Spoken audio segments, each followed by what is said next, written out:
Assalamu alaikum, family. You're tuned into the Sajdah channel. We're going to be going over today how to recognize, analyze, and mitigate. We'll do a little bit of mitigation conversations. We're going to be talking about risks, how to recognize risk, how to analyze risk, and the different types of risks. And if we have time, we're going to get to some mitigation tactics. Okay, so be a friend, tell a friend, and we'll be right back. If you have your copy of The Art and Science of Business, you can grab it so that you can follow along. And but we'll be right back after a few short commercials and a beautiful prayer.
O Allah, guide me among those whom Thou hast guided aright, and preserve me among those whom Thou hast preserved, and befriend me among those whom Thou hast befriended.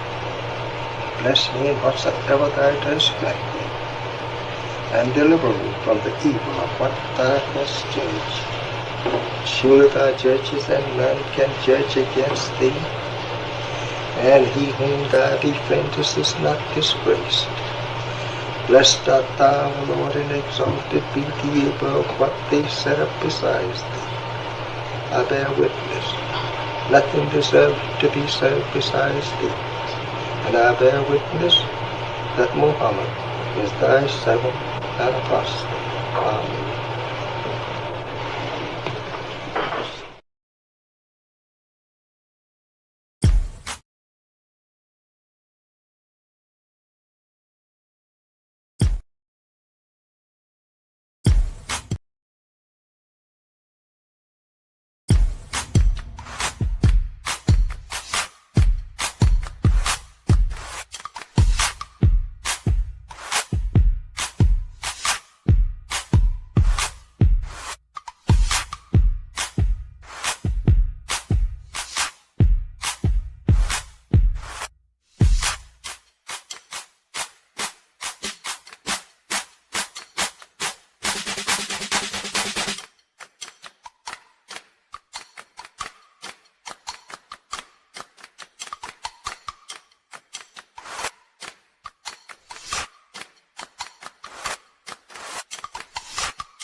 Assalamu alaikum, family. Welcome to the Sajdah channel.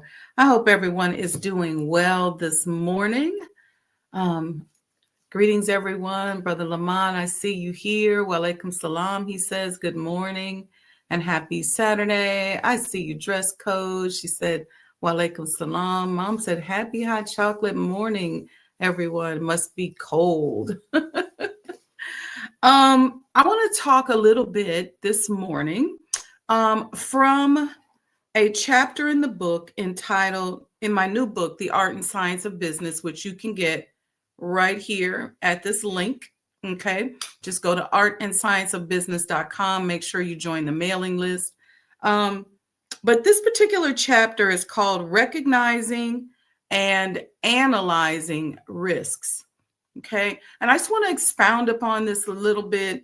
A lot of these are techniques that you will learn will be important as you move forward in your business. But I am encouraging all of us to look at ourselves from a business standpoint.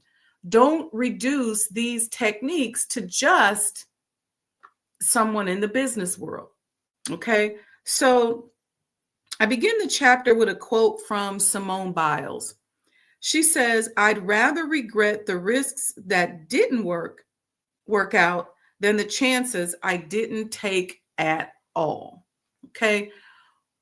One of the reasons why this chapter is so important is because a lot of us put our head in the sand and, well, some of us, I won't say a lot of us, some of us put our heads in the sand and ignore risks, while others are focused totally on risks.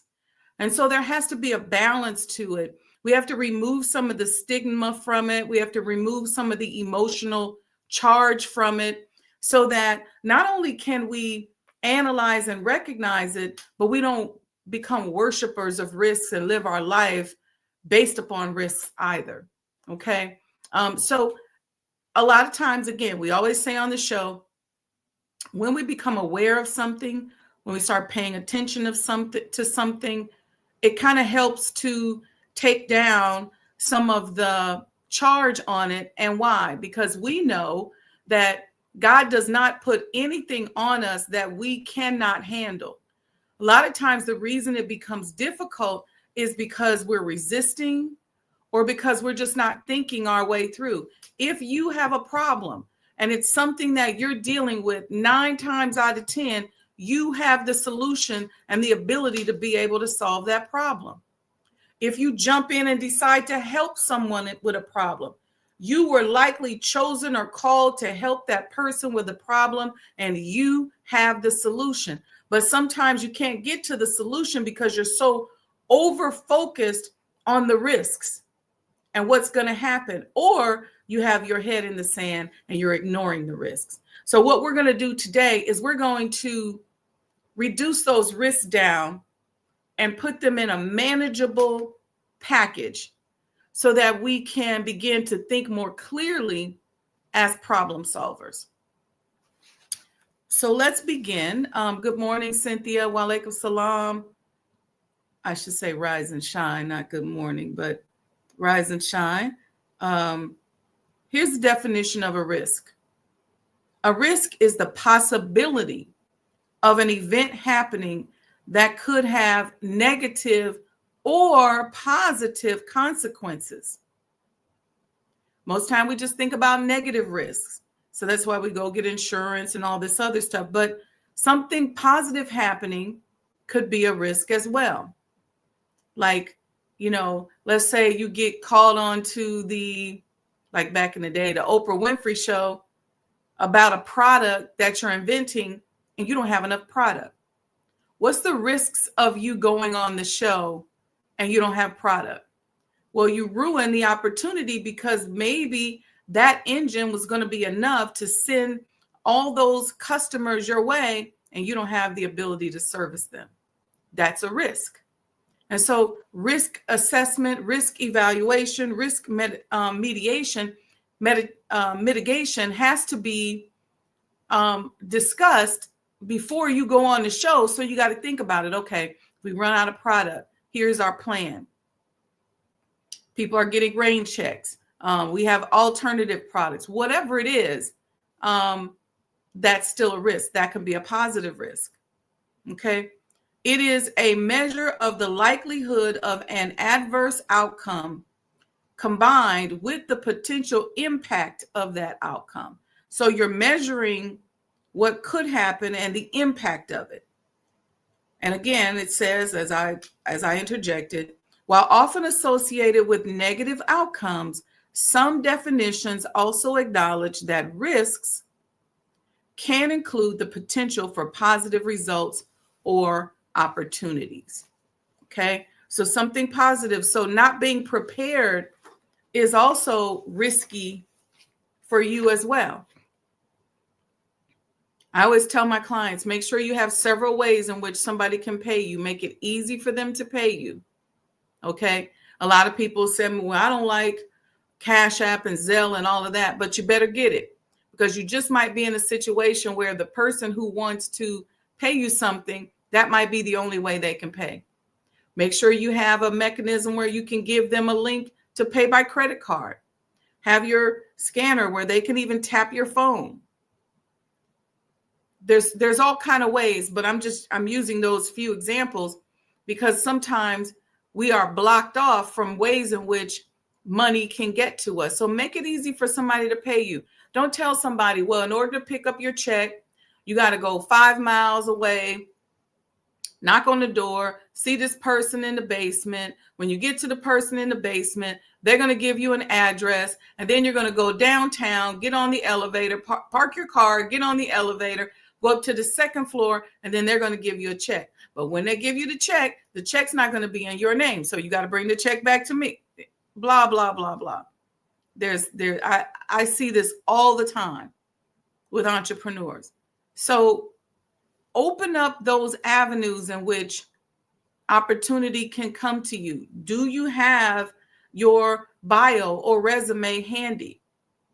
I use these electronic business cards that allow me to have a QR code, and my resume is there.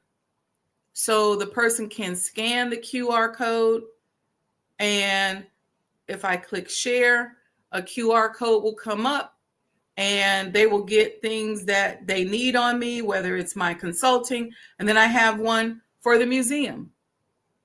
Same thing, right? It's for the museum and for preservation consulting, which they had called me before they tore down the ballroom at the White House. I could have helped them preserve it, and it would have looked beautiful. We would have kept the history of it, but that's a whole nother story. But I have that ready. Why? Because it allows people to be able to look directly without me giving them a flyer, which 9 times out of 10, they're going to throw on the floor. I give a flyer if I can put the flyer inside the book. Do you have an elevator pitch? What's the risks? You've been talking about what you want. You want an opportunity. You want this, you want that. You want to meet somebody who's going to bless you. And you end up in a situation on an elevator at a coffee shop, standing next to somebody who is looking for the exact person that does what you do, or you're the perfect fit for an opportunity, and you can't even spit out what you do out of your mouth because you haven't practiced. You don't have an elevator pitch. You can't say who you are in a few seconds because you ain't got that long. The app I use, Brother Lamont, is called Hi. It's called Hi, H-I. But there's a lot of them. You can, I'm not promoting this, so I don't want you guys to think I'm saying get this app. This app is called Hi. Let me find the icon. It just says, it's purple and it says Hi. But you can also go to your Google playlist if you have an Android, or go to your apps if you have an iPhone, and then just put in electronic business card, and it'll show you, and you can upload all your information there, all your social media contacts, your websites, all of these things you can put on there, and then that way people can reach out to you. But that way you got a quick way. Somebody can grab you. because a lot of times with a business card, it's going to require you to talk and give the business card. This you may be able to spit out and say, hey, okay, yeah, I'm a historic preservation consultant. Let me give you my QR code. When they click that, they see it. I, got the resume there, got all the stuff that's going on. So it's just making it easy so that you're mitigating the risk of running into that right person at the right time and you're not ready. Have your elevator pitch. Know how to say what you do in, 20 seconds. Practice it. Some of the courses I teach where we go around the room and we practice it. Be able to say it. Get real quick with what it is that you're doing. If you're asking for more income, you want God to give you more money, then create ways in which God can bless you with more money. What's the risk there? The risk is you're praying for something, but you haven't figured out how to make it happen, at least a little bit. You don't got to do the whole how, but put some avenues together. Okay, God, I want more money. All right, I got a book I'm selling. I got my necklaces. I work. I have my services. I got my website up. I post on social media what it is that I do, some of the things that I offer. That way you're not just wishing for money to fall out of the sky, because your subconscious mind knows that the chances of that happen are slim. And so the universe now has really nothing to match, because your subconscious mind is going, okay, you're lying. But if you say, yeah, I work my job, so that's an avenue, not only of receiving revenue, but it could be that I get a raise or some other opportunity. I also sell real estate on the side. That's another way. I could get a new listing. I could get another sales contract. And then there you got your electronic card. I also have my little jewelry line that I work on. And, you could say, I have these items that I sell. I'm just making up this, but my point is that you have these different revenue streams. And then within that, God may say, oh, okay, I'll give you something else. But the opportunity from God is always there. The risk that we run when we don't create these avenues is that our subconscious mind is going, how you going to get a jewelry line off the ground and you don't got a website? You ain't even researching. You ain't studying. You don't even have a bead, a diamond, nothing that you even are selling. You don't have a prototype. So what if you're standing there and you get on the elevator with somebody and you've been just praying like, oh, Lord, I want to get this jewelry line off the ground. And you stand there in the elevator next to somebody and they say, yeah, I'm looking for, new jewelry lines to put in my store. And then you say, oh my God, I always wanted to do a jewelry line. Oh my God, blah, blah, blah, blah. You're doing all this on the elevator. Oh my God, look at God. You're doing all that. And they say, okay, give me a call. Send me your website. You have any samples of your jewelry? Show me a picture of your jewelry. And you ain't got nothing. Guess who's not getting that opportunity? Guess who did not assess properly? You. All right. Okay. So I'm just keep going. But some told me to say that because there's somebody out there that has something that they really want to do. And they got somebody in their circle of influence or within their warm market that can help them, but they can't help them because you don't have nothing for them to help you with. All right. Okay. Let's start on here. If you have your Art and Science of Business book, grab it. All right. And go to the chapter. It is page 89. And it's entitled Recognizing and Analyzing Risks. All right. If you don't have the book, you can go right here and get it. I personally believe, probably because I wrote it, but I'm biased, that this book is a game changer. This book came from the ancestors. This book came from a space outside of me. And so I really want you to use it as a supplement for whatever it is that you're working on. You can use it as motivation. It will go with just about any program. Thank you, Cynthia M. Appreciate you. All right. Here we go. We're going to start off here. In the divine science of business, risk is a necessity. I'm going to say that again. In the divine science of business, risk is a necessity. There is no business without risk. There's no life without risk. Okay? I said in the book, there is no business without risk. I'm adding here now, there's no life without risks. It is the edge where faith meets action, where vision contends with uncertainty. For Black business owners, especially those often locked out of institutional safety nets, understanding and managing risk is not only strategic, it is spiritual. Okay? I'm going to add here a point because I made a point here about as Black entrepreneurs, we're oftentimes locked out of institutional safety nets. And I see this all the time everywhere, all this, get a government contract, bid on this, bid on that. And that's cool if you could get it and it can happen. But the window for the access to those is narrowing. And I really, really want to encourage us. Your safety net should not be something that is illegal or immoral. Your safety net needs to come from the creativity of your brain, and it does not need to be something that's the righteous creativity of your brain, and it should not be something that is illegal or immoral. And just because you see white people doing things, don't you take your Black self down there and decide you're going to do it too, exactly what they do, especially if they're doing things that are illegal. You sit down because you have the creative brain. You have the ability to create new patterns. You are a market leader. You always have been. Your parents were market leaders. Your family members are market leaders. You and I are market leaders. We've always been that. We're always doing something that nobody else has done. I don't care if it's creating a dance or singing a song. And I say that not that those are easy things. I say that because it's stuff we do so readily, easily. So I didn't say that right, but so easily.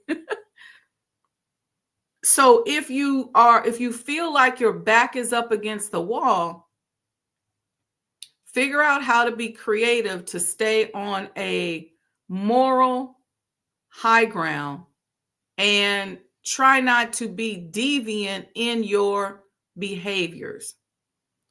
Just because you see somebody else doing something doesn't mean you need to go do it.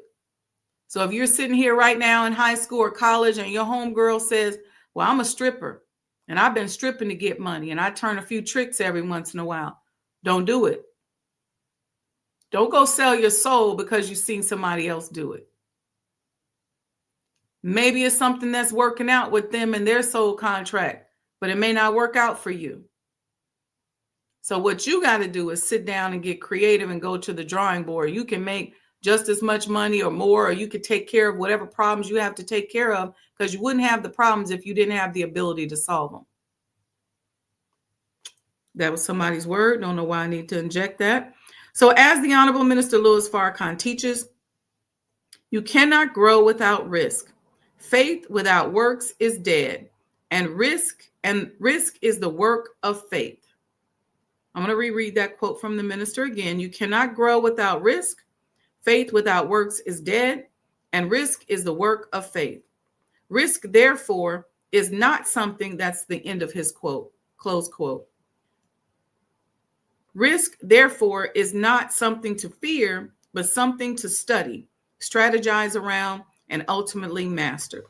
The Holy Quran in Surah Al-Baqarah, that's 2 and 286, reminds us, quote, Allah does not burden a soul beyond that it can bear, close quote. This verse anchors the believer in the knowledge that every trial, including risk, is calibrated to their capacity. That's so deep. I told y'all you are the beloved. Put your name in there. I've been saying to myself, I'm Sajdah the beloved. Not beloved Sajdah. That's cool. But if you say in your endeavor, in your capacity, where you are, let's use Cynthia, for example, you should be saying, I am Cynthia the beloved. I am Lamont the beloved. Because you are the beloved of God. And every trial, every risk, everything you're going through is calibrated to your capacity. You can solve the problem if you line up and understand that you are the beloved of God. And it's an exercise in you opening up. And whatever it is that you need, that you're trying to do, Allah will give you the answer and support you through it. The spiritual entrepreneur understands that risk is not random. It is a tool for refinement and elevation.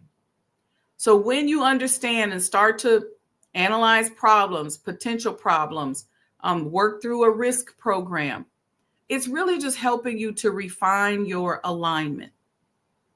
So some of these words will help us because sometimes we get so scared, but it's just refining our alignment. Doing for self is a divine command that requires courage, calculation, and a commitment to facing risks head on. Without knowledge and preparation, risk becomes a weapon. But with divine guidance, risk becomes a stepping stone. All right. I'm going to keep going. I'm going to go into what is risk analysis. I just want to let you guys know on November 22nd, I'm going to be at the Silver Room here in Chicago. We'll have the promos coming out soon. We'll be doing a book talk and a book signing. So you can either get your book that day, but I encourage you to get it ahead of time so that you can read and ask some questions and engage in some incredible dialogue. But it's also a networking event. So I want you to come. I want you to bring your electronic business cards or bring your paper business cards if that's all you got. Bring your business cards and come. You never know who you're going to meet. We have to get in the habit of networking. All right.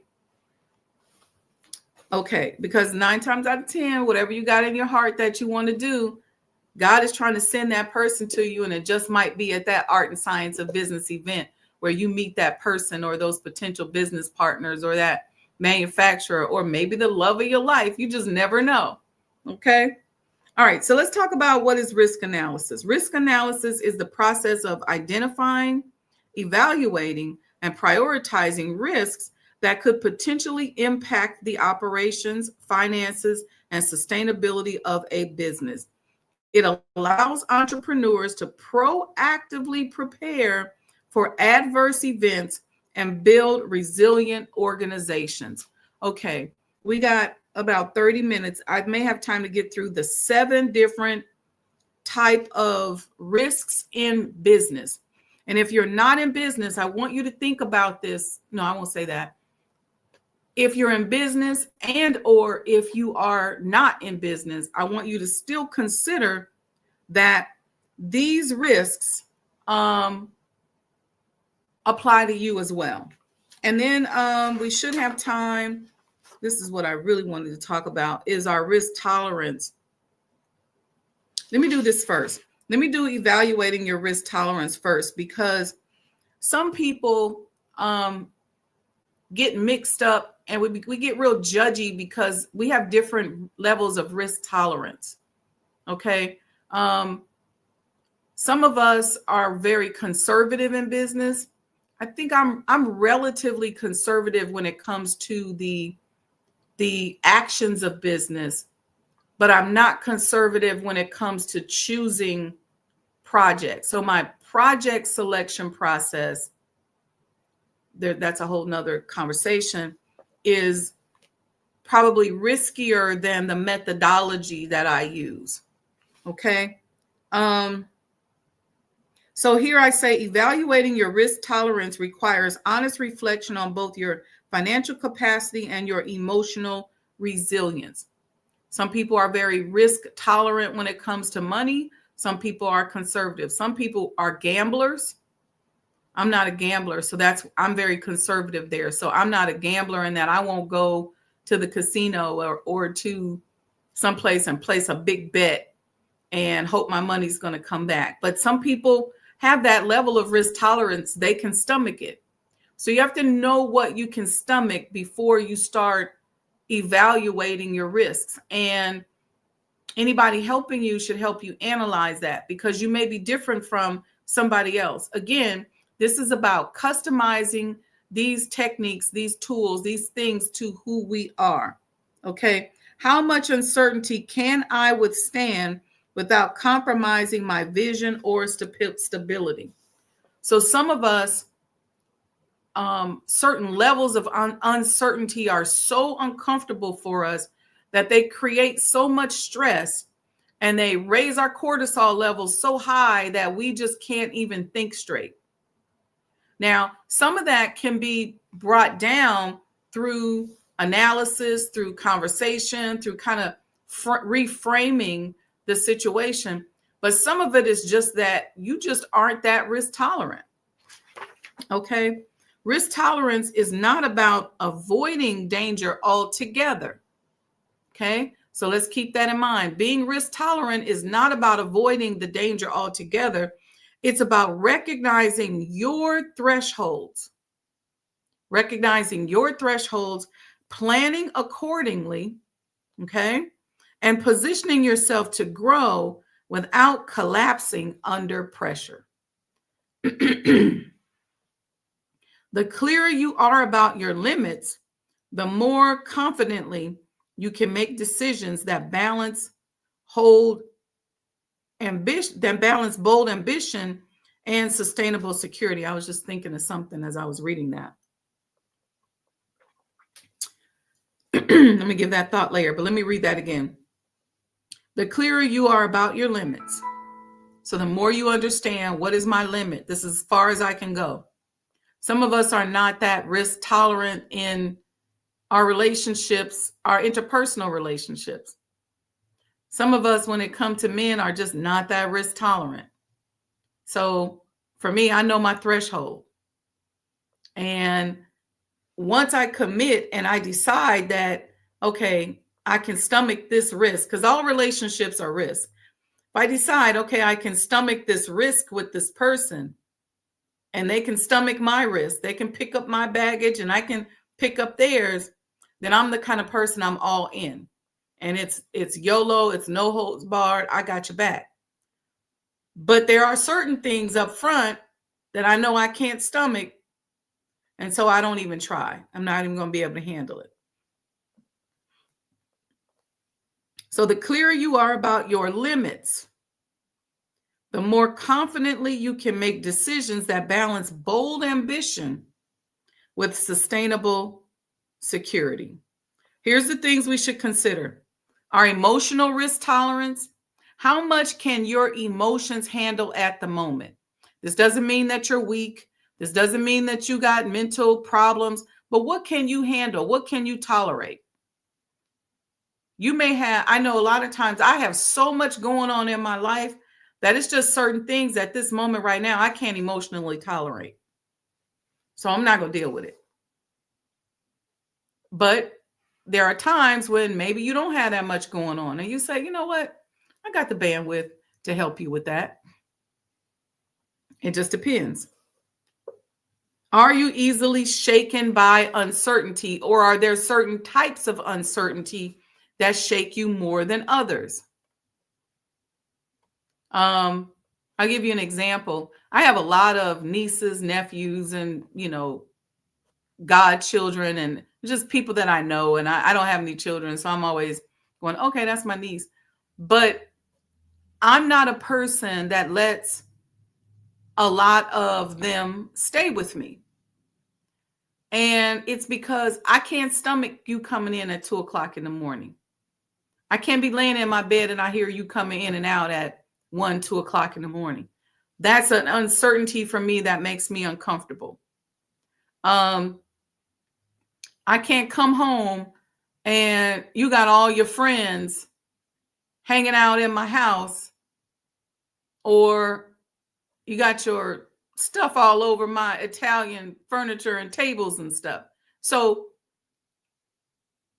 for me, in that sense, it has to be somebody that values those things, at least in the vicinity of the valuation that I have, then we can get along. Somebody who says, no, I'm not running the streets at night, not coming in the house at 1 and 2 o'clock in the morning, then we can get along on that. But if if that's your lifestyle, I mean, I have a reason why I think it shouldn't be your lifestyle, but it doesn't matter if you're younger or older, but if that's your lifestyle, you like to run the streets, then that's an emotional uncertainty that's uncomfortable for me.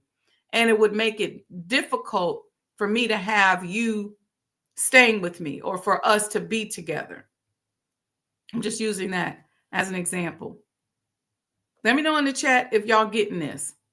It's just being honest with yourself and evaluating yourself. Even when I was in college, I didn't have roommates like that. I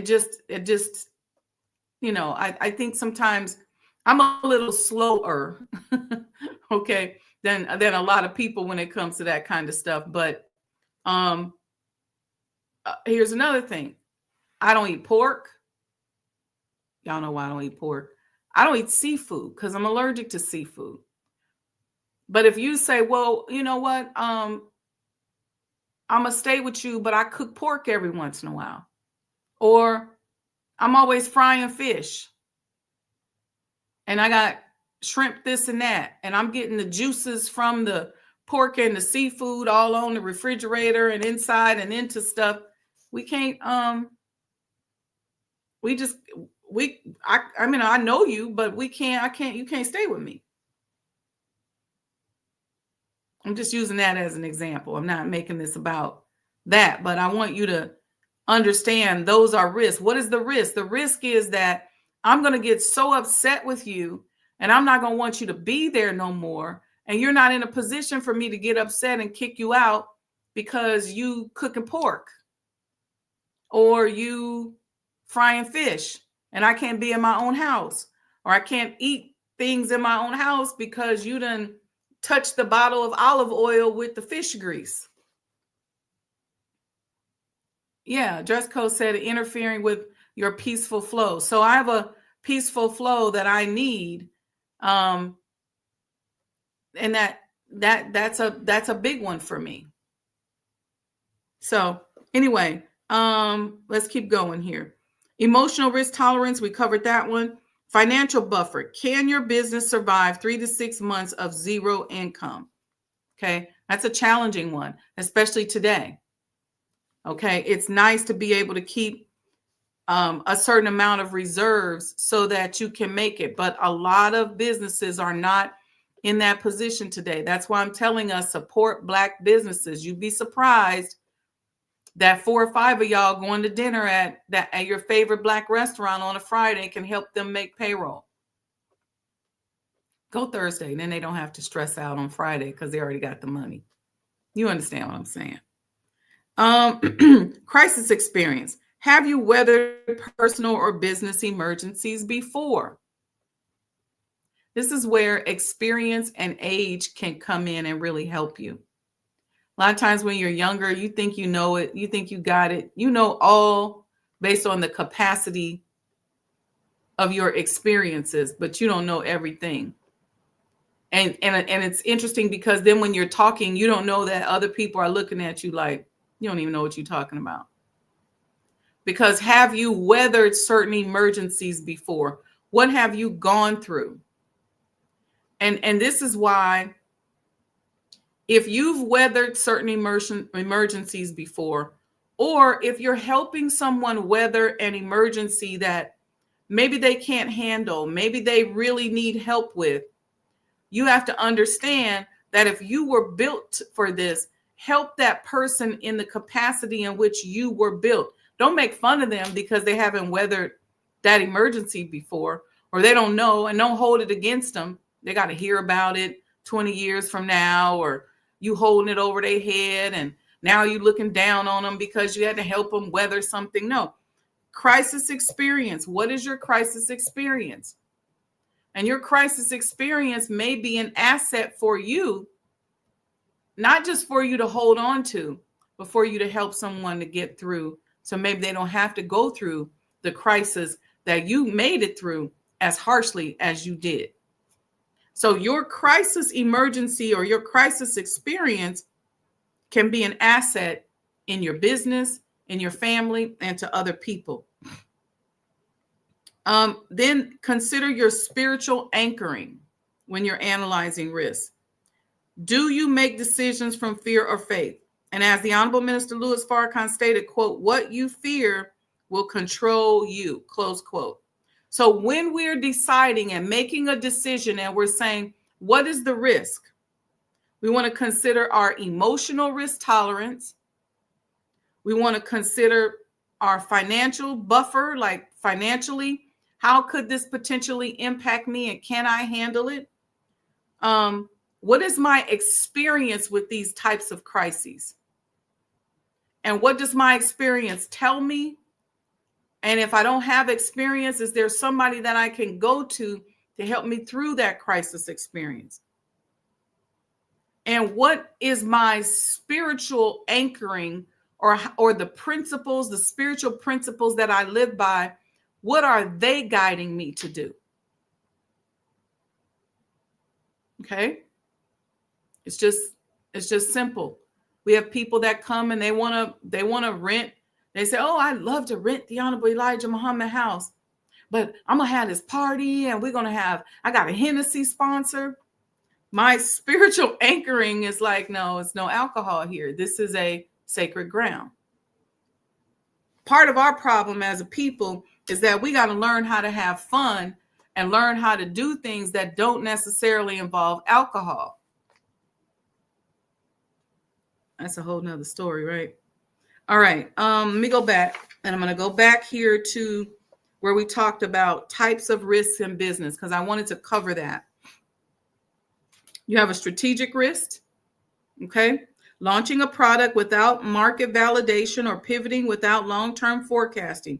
For example, a black tech starting business rushed to launch an app before testing, leading to poor reviews and user loss.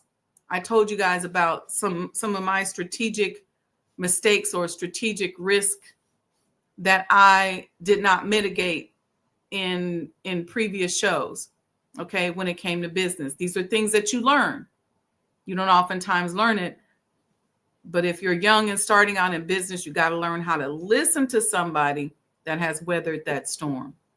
This is the value of having people with experience and education and things like that on your side.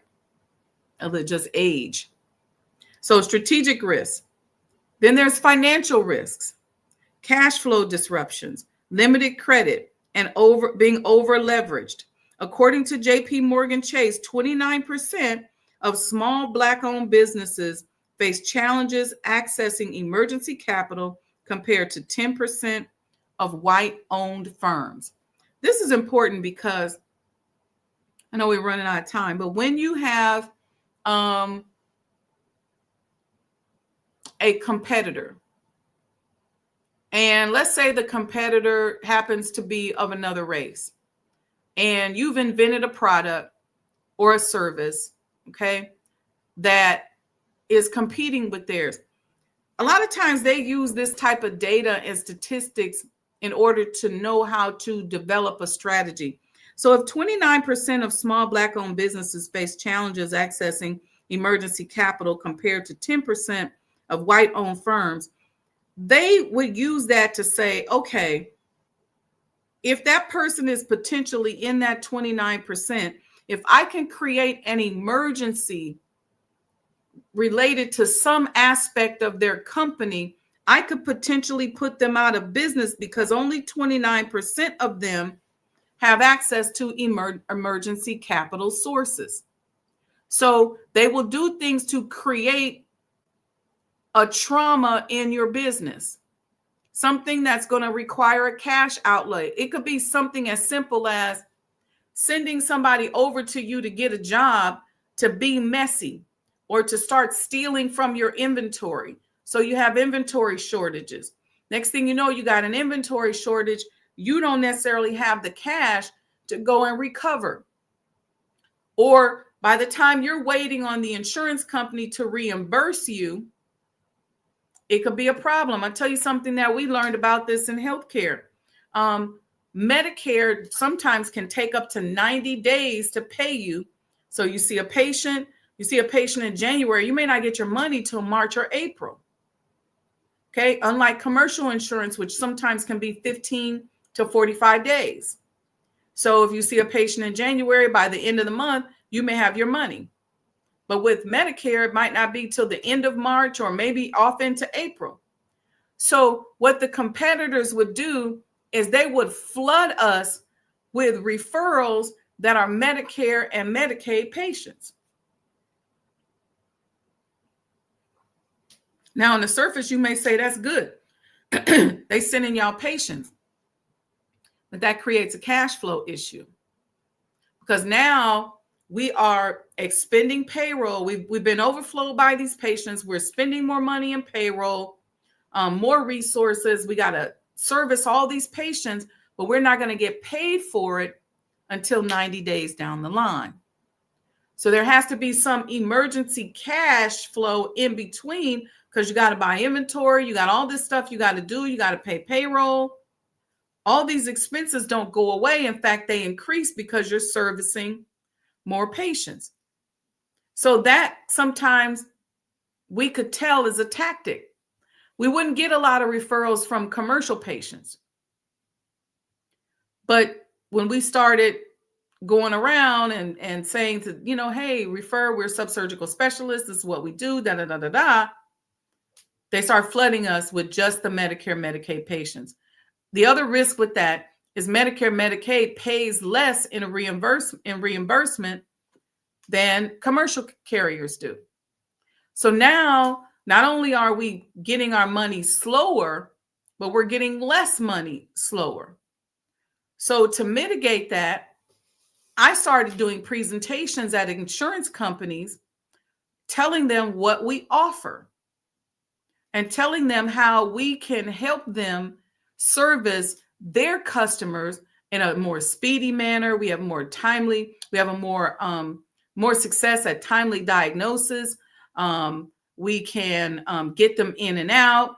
It's less risk. We have less complications. So presenting all those statistics then made the insurance companies start saying, oh, go see this doctor. And we were one of those doctors. Go see that doctor. Go see this office. That way we were able to balance out what the industry was doing to us by sending us all these Medicare and Medicaid patients, because they knew that they almost could put us out of business. Because when you got to wait 90 days, you're talking about you got a $40,000, $50,000 every 2-week payroll or more. Right? So it's a lot. So that's a way that financial risk and looking at those statistics is oftentimes a way that your enemies, especially if you have institutional enemies like a university hospital or another organization that has the data, and they can profile you and say, the chances of her being vulnerable to this risk are high, so we're going to do this to her. Okay? It's like people who try to just take your husband or cause a problem in your relationship or make you fall out with your brother or sister, because they know that that's going to rock you. It's going to throw off your calculations. It's going to cause an emotional issue. Same thing. All right. Then there's operational risk, single points of failure, like relying on one vendor or team member. All right. Example, a catering company lost its largest contract due to an equipment malfunction, causing a 40% dip in revenue. So operational risks. So your enemy, your competitor may go to a vendor and try to order all the product. So when you get ready to order, there's not enough for you, or there's a delay in delivery, or they may go to them and just backbite about you. They may go to them and say things about you, and they may go to them and pay them to not service you. I've had that happen before. So now you have an operational risk. Okay.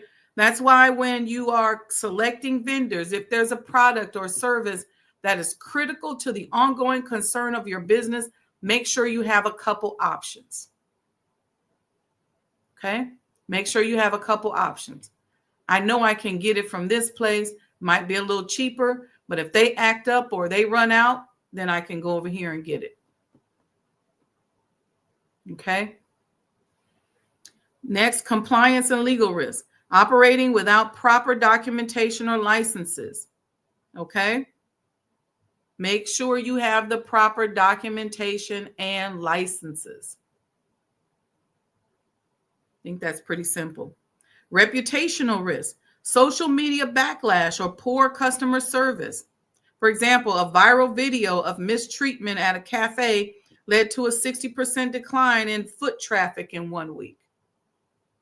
So again, your competitor may send somebody into your business and they may fake like they got sick.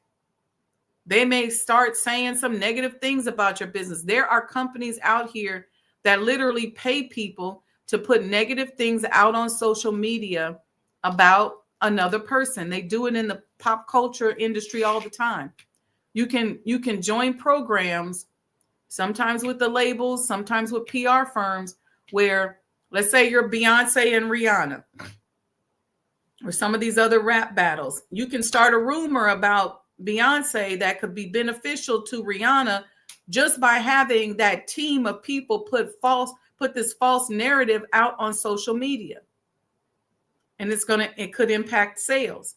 So sometimes when you see these beefs, I see Nicki Minaj and Cardi B kind of beefing. You see Drake and Kendrick Lamar, and sometimes this stuff is orchestrated by powers outside of themselves. It ain't that they actually beefing.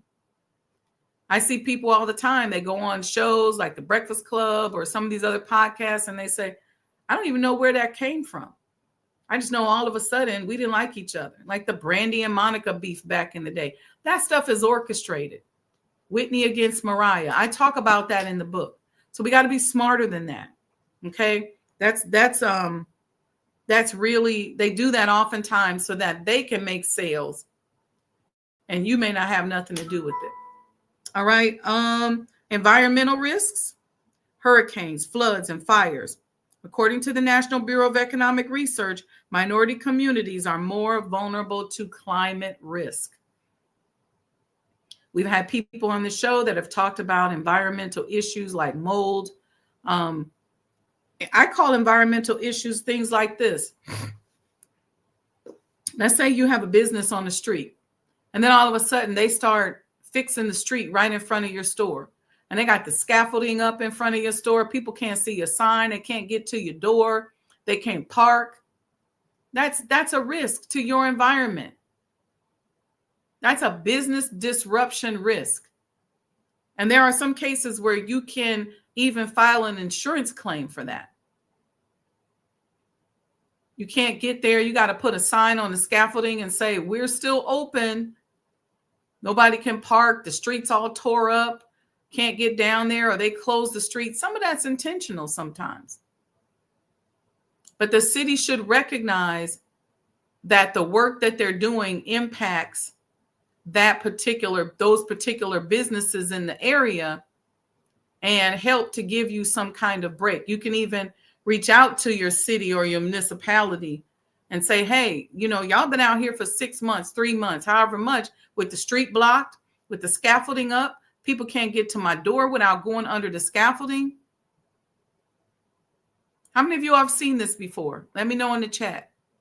And you see people with signs, we're still open, come in, or you're trying to get to the dry cleaner and you got to park on the next block and walk over because you got the street blocked off. And you don't even see nobody working on the construction. It's like they tore the street up just to leave it like that. Happens all the time in the Black community. This is a business disruption activity, and we have to start complaining and saying something about it. Otherwise, it's going to keep happening. And then the big one that's so popular nowadays is cybersecurity risk, phishing attacks and data theft. A Black-owned online clothing store experienced a breach, losing sensitive customer data. I just throw that out there. Sister Betty says she's seen it many times. Cybersecurity is real. Okay. Taking down people's websites, hacking them, hacking their information. Okay. Dress code said, I've seen it many times. It's happening now. Cybersecurity risks are also happening now and are very, very important. Brother Lamont said it's happening in Silver Spring right now. Wow, Brother Lamont, what street in Silver Spring? Where? I used to have my Massage Envy in Silver Spring. We also had an office in Silver Spring. Everything's right off Georgia Avenue, right there in Silver Spring, downtown Silver Spring. But yeah, I'd be curious to know what street that is. Cybersecurity risks are real, and so make sure you spend the money to have somebody managing your data, especially. Again, I go back to the hospital example because it's an easy example for us to understand. We knew that we had a lot of people. Oh, Thayer Avenue. Okay. What's some of the businesses on that street? We knew that we had a lot of people's sensitive data. Okay. And so we hired a company who literally was monitoring our internet, making sure everything was safe, monitoring our website, monitoring our EMR system, making sure that there were no breaches. And the state actually requires that you report on the exercises that you're doing to keep your customers safe. But nowadays, that's not just in healthcare. So we would hire a company, and that's an extra expense, but it's well worth it because then you don't have to worry about being hacked. If they see any strange Capital One, the grill next street over as well. Okay, got you. I know exactly what you're talking about.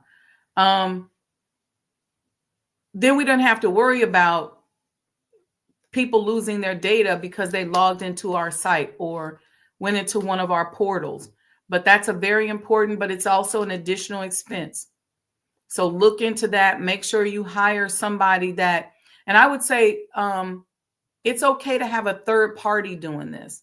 A lot of people think that they got to have a person in-house. You can have an in-house IT person that kind of handles login or operational issues within the business, but have you a person that's a third party that's outside of the business that is making sure that your overall security, internet, IT infrastructure is safe.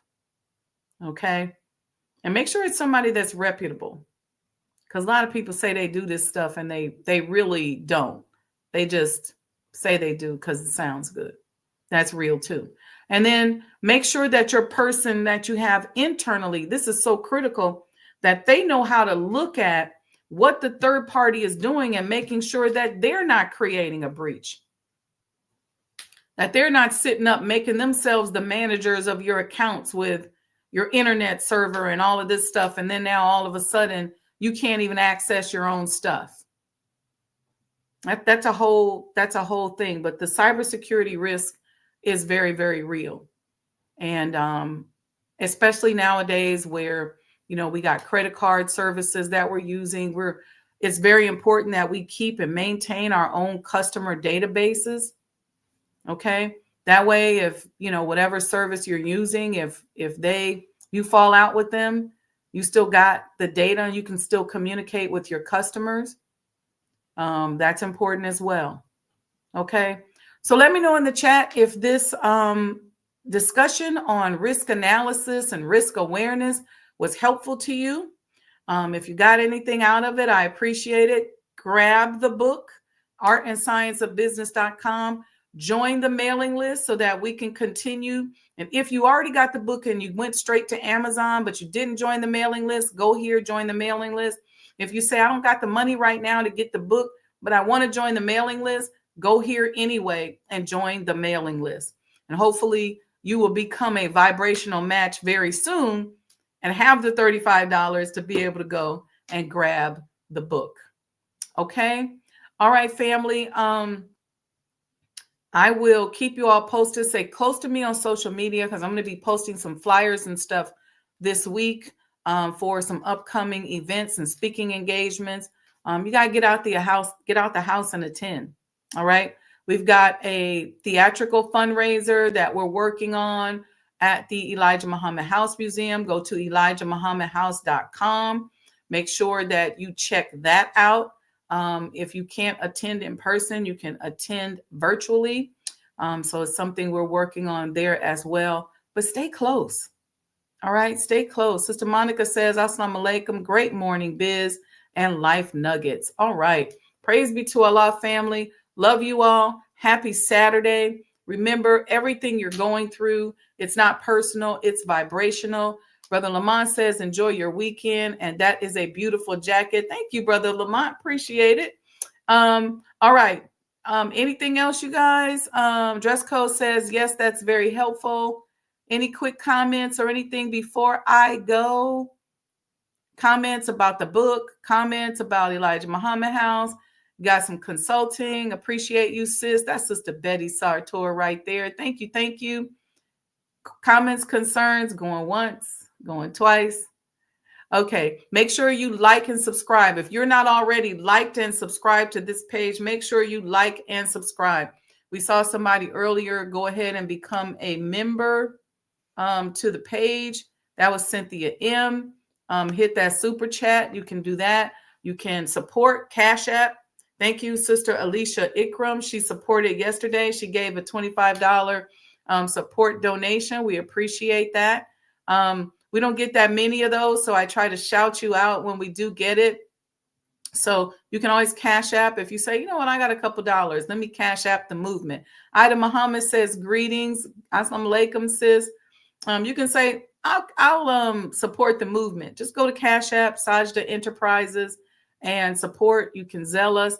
If you forget how to do that, then just go to ElijahMuhammadHouse.com. There's QR codes right there, and you can make a supporting donation with a credit card, Zelle, Cash App. It helps because even when we do these events, sometimes they don't turn out to be fundraisers. We want them to be fundraisers, but we end up servicing the community, and there's a bigger goal. All right. So with that, I will say happy Saturday, and we will see you all soon, inshallah. Stay close, stay close. All right, don't go anywhere. Check out this commercial. I know y'all seen it 1,000 times, but I want you to look at it with fresh eyes today. Peace and blessings. The Honorable Elijah Muhammad, who in my judgment is the master historian, taught us that of all our studies, history is the most attractive, and it is best qualified to reward the researcher. History is most attractive. Why should history be most attractive? Because history is the recorded time of the human family in its struggle to overcome obstacles. There is no life that is without struggle. The Holy Quran teaches us that man, meaning man and woman, is made to face difficulties. And after difficulty comes ease. But it is history that guides us through difficulty. For if you know how people who had difficulty yesterday got through, and if your difficulty is somewhat similar, then today we also can get through if we follow the guidance of history. This is why Carter G. Woodson and many of our black giants fought for black people to know our history. Because in not knowing our history, we don't have a guide. And without a guide, we are lost. No wonder the